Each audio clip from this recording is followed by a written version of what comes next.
Hello students, welcome to this channel. तो आज के ट्यूटोरियल में मैं 12th क्लास के मैथमेटिक्स में एनसीईआरटी बुक का एक्सरसाइज 7.8 का क्वेश्चन नंबर 5 का सॉल्यूशन बता रहा हूं। सो आप इस ट्यूटोरियल को अंत तक जरूर देखिएगा। आइए हम लोग अब इस ट्यूटोरियल को शुरू करते हैं।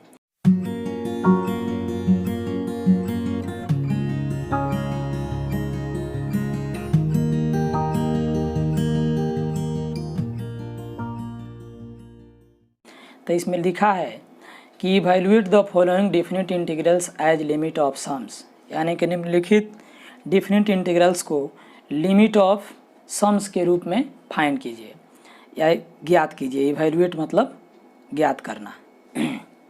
तो अब इसको जो है यहाँ नोट करेंगे।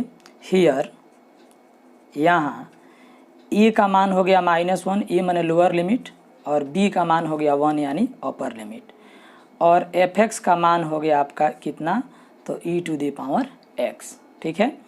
फिर इसके बाद अब यहाँ पे हम लोग नोट कर लेंगे कि सिंस तो NH बराबर होता है आपका b - a, है ना। तो b का मान हो गया 1 -1 यानी कि हो जाएगा 1 + 1 = 2। तो दिस इम्प्लाई तो n = हो जाएगा आपका 2/h। तब यहाँ नोट करेंगे कि if h tending to 0 then तो n टेंडिंग टू, तो जब h का लगभग मान हम लोग यहाँ 0 रखेंगे तो 2/0 क्या हो जाएगा, इन्फिनिटी, यानी कि n टेंड्स करेगा इन्फिनिटी की ओर। अब यहाँ पे नोट करेंगे equal to limit h tending to 0, है ना, h tending to 0 h into f(x). तो f(x) में हम लिखेंगे हम लोग fa, तो a का मान -1 यानी f -1 plus fa plus h plus fa plus 2h। इसी तरह से बढ़ते बढ़ते अंत में fa प्लस, तो ये हो जाएगा n - 1 इंटू h। तो ये हो जाएगा आपका इक्वल टू, तो limit h tending to 0 h into, अब देखिए यहाँ f(x) का मान कितना दिया है।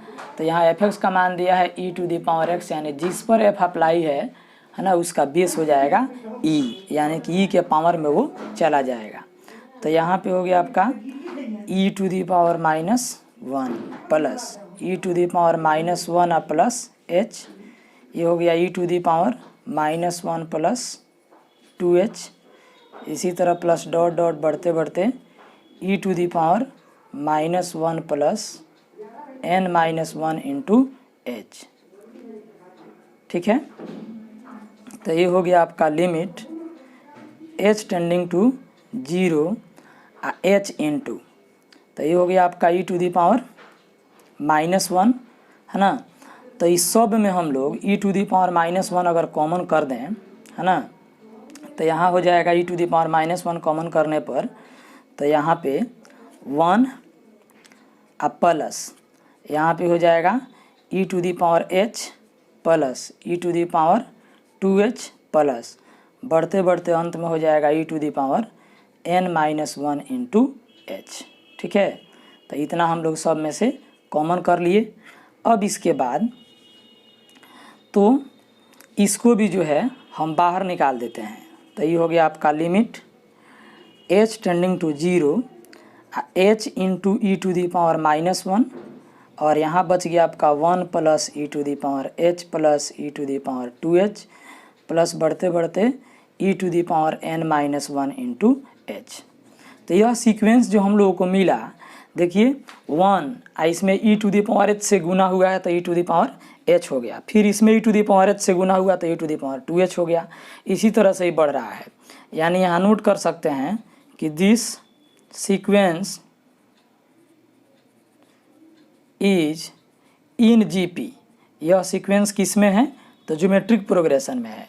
तो ज्योमेट्रिक प्रोग्रेशन का सम का फॉर्मूला यहाँ अप्लाई करना होगा। तो यहाँ पे a का मान हो गया आपका 1 और r का मान हो गया e⁻h। h, क्योंकि e⁻h से गुना करने से अगली संख्या बन रहा है ना। तो चूँकि e⁻h जो है यह हमेशा यह क्या होता है 1 से बड़ा होता है, तो इसलिए यहाँ Sn का फॉर्मूला हो जाएगा आपका a इंटू r⁻n−1/r-1, ठीक है। फिर यहाँ पे नोट करेंगे लिमिट h टेंडिंग टू 0 और h इंटू e⁻−1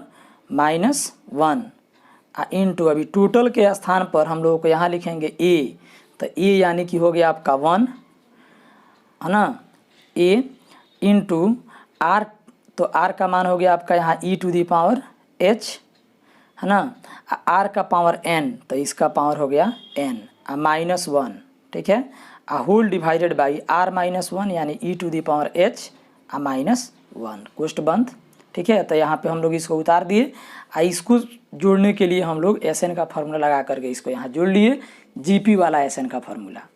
फिर इसके बाद इसको नोट कर दिए limit h tending to 0 h into, तो e⁻−1 इंटू, अभी हो जाएगा e का पावर nh -1 बाई e⁻h-1 है ना।